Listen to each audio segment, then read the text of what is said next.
పెద్దలందరికీ నమస్కారం. నా ఛానల్ మొట్టమొదటిసారి చూస్తుంటే దయచేసి సబ్స్క్రైబ్ చేసుకోండి. ఇదేమి కష్టమైన పని కాదు, ఖర్చుతో కూడుకున్న పని అంతకంటే కాదు. అక్కడ సబ్స్క్రైబ్ అని కనిపిస్తుంది, దాన్ని టచ్ చేయండి చాలు. ఇలా సబ్స్క్రైబ్ ఎక్కువ మంది చేసుకోవడం వలన నేను పెట్టే ముఖ్యమైన సమాచారం ఎక్కువ మందికి చేరే అవకాశం ఉంటుంది.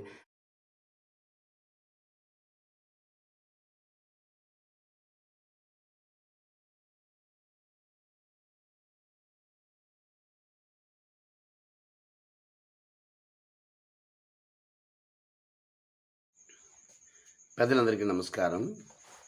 ఈరోజు చాలామందికి ఉన్న ఒక భ్రమ ఏంటంటే సైన్స్ వల్లనే మనం అన్నీ తెలుసుకోగలుగుతున్నాము, సైన్సే అన్నిటికంటే పరమోత్కృష్టమైనది అనే ఒక భావన అనమాట.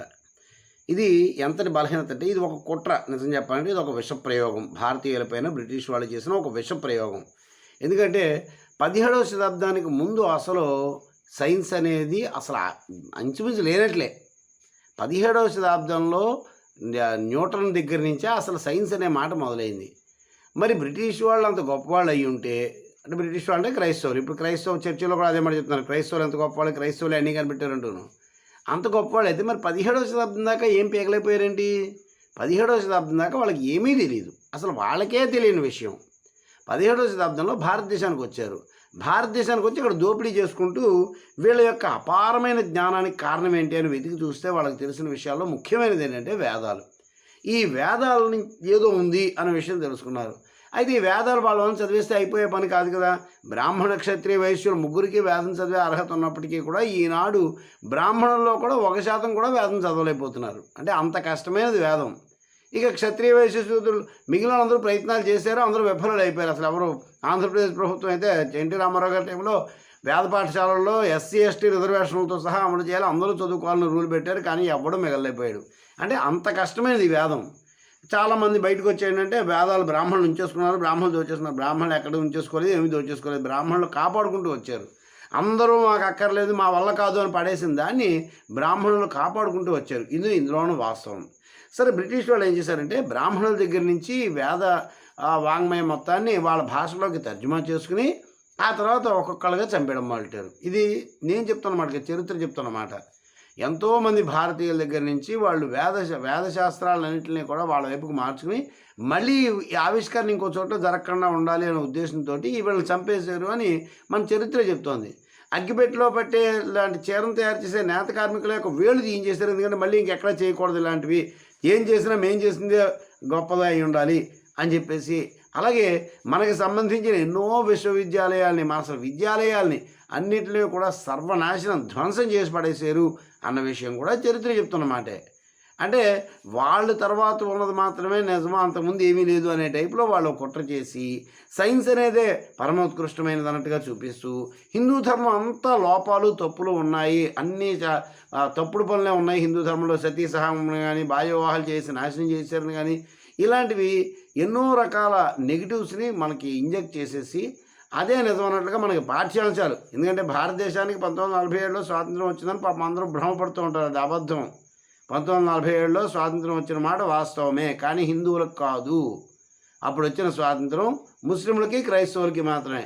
ఇక 75లో మన స్వాతంత్రం ఇంకా దారుణంగా పోయింది. ఎమర్జెన్సీ అనేది విధించి సెక్యులరిజం అనే దరిద్రాన్ని మన రాజ్యాంగంలో ప్రవేశపెట్టడం ద్వారా మన స్వాతంత్రం పూర్తిగా పోయింది. 2014 నుంచి స్వాతంత్ర పోరాటం మళ్ళీ మొదలైంది. అంటే ప్రస్తుతం స్వాతంత్రం వైపుకు అడుగులు వేస్తున్నాం. సరే, ఇవన్నీ పక్కన పెడదాం. అంటే సైన్స్ అనేది అల్టిమేట్ కాదు అనే విషయం మనకు అర్థమైపోయింది. సైన్స్ అనేది మన వేదాల్లోదే. అంటే వేదాల కంటే పూర్వమే సైన్స్ ఉంది. వేదాల కంటే సైన్స్ కంటే చాలా పూర్వమే వేదాలు ఉన్నాయి. సైన్స్ కంటే చాలా పూర్వమే మనకి ఆర్యభట్టు, వరాహమిహిరుడు, ఒకళ్ళ ఇద్దరు మనకి చరకుడు, వాటి మొట్టమొదట శస్త్రచికిత్స చేసిన చరకుడు, ప్రతి ఒక్కళ్ళు మన దగ్గరే ఉన్నారు. మన దగ్గర ఉన్న దాన్ని వాళ్ళు ఇంగ్లీష్లో మార్చుకున్నారు. అంటే వాళ్ళు కళ్ళు తెరవగలిగింది 17వ శతాబ్దంలో, అందుకనే అది గొప్ప అన్నట్లుగా వాళ్ళు చూపిస్తున్నారు. టీవీ కనిపెట్టినవాడు బేట్స్, లేకపోతే సైకిల్ కనిపెట్టినవాడు వాడు రిచర్డ్స్, ఇలా ఏవో పేర్లు చెప్పేసి గెలీలియో అది కనిపెట్టేది. అందరూ క్రైస్తవులే, చూడండి ఎంత గొప్ప వాళ్ళు క్రైస్తవులు, చూడండి ఎంత గొప్ప వాళ్ళు బ్రిటిష్ వాళ్ళు అని ప్రపంచానికి చెప్తుంటే, చర్చిల్లో అక్కడ బయటకు వచ్చి కూడా చెప్తుంటే మనం తెలియక నిజమని నమ్మేస్తున్నాం. మనకి ఇంకా దారుణంగా ఎక్కడ చూడండి, మనకంటే గొర్రెలు ఇంకెవరో ఉండరు అనే విషయం స్పష్టంగా చెప్తున్నాను. ఈరోజు తెలుగు మీడియాన్ని కూడా వదిలేసి ఇంగ్లీష్ మీడియంలో చిన్నపిల్లలు అప్పటి నుంచి చదివించేస్తున్నారు. కేవలం 26 అక్షరాలు ఇంగ్లీష్ మీడియం, 56 అక్షరాలు తెలుగుని చంపేశాం మనం. అంటే అంత బలహీనంగా మనం మారిపోయాం. నిజంగా అక్కడ ఏదో ఉందేమో, వాడి దగ్గర ఏదో ఉందేమో అనే ఒక భ్రమలోకి వెళ్ళిపోయి, అంటే వాడే సక్సెస్ అయ్యాడు, మనం ఫెయిల్ అయిపోయాం. అర్థమైందా? అంచేత ఈ భ్రమను ముందు పక్కన పెట్టండి. సైన్స్ అనేది పరిపూర్ణంగా వేదాల నుంచి వచ్చిందే. అది బ్రిటిష్ వాడు సొంతం కానే కాదు, వాడికి అంత జ్ఞానం లేదు. ఇంకొక ముఖ్యమైన విషయం ఏంటంటే, ఈ సైన్స్ ఆవిష్కరణలు అన్నింటిలోనూ పేర్లు మాత్రం వాళ్ళు ఉంటాయి. ఓ గెలీలియో ఒకటి కనిపెట్టాడంటే గెలీలియో ఒక్కడే కూర్చుని ఏం కనిపెట్టేలేదు. గెలీలియో కింద ఎంతోమంది నిష్ణాతులు ఉంటారు. ఆ నిష్ణాతులు అందరూ భారతీయులే. అంటే 99% మంది భారతీయుల చేత ఆవిష్కరించబడేది ఒక బ్రిటిష్ వాడి సంస్థలో, ఒక బ్రిటిష్ వాడి పేరు మీద. అంచేత పేరు వాడిది వస్తుంది, కానీ కష్టం శ్రమ అంతా మందే. అది ఆనాడు కాదు, ఈనాటికి కూడా అదే జరుగుతుంది. ఎందుకంటే భారతదేశంలో రిజర్వేషన్ వ్యవస్థ పెట్టడంతో చదువుకున్న మేధావులందరూ విదేశాలకు పోవాల్సి వస్తుంది. కాంగ్రెస్ పార్టీ చేసిన దుర్మార్గం కారణంగా భారతదేశంలో ఏ ఆవిష్కరణకి కూడా వెలుగు చూసుకునే రోజులు లేకుండా పోయాయి.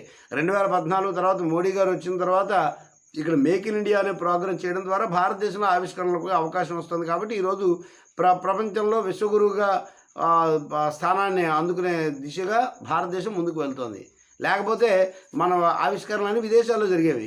డబ్బు మంది, శ్రమ మంది మనకి చిల్లరలేసి వాడు చేసుకుంటాడు అనమాట. అంటే మన వాళ్ళందరూ కష్టపడి సంపాదించింది, సాధించింది ఏదైతే ఉందో ఆ ఆవిష్కరణ పేరు వాడిది వస్తుంది.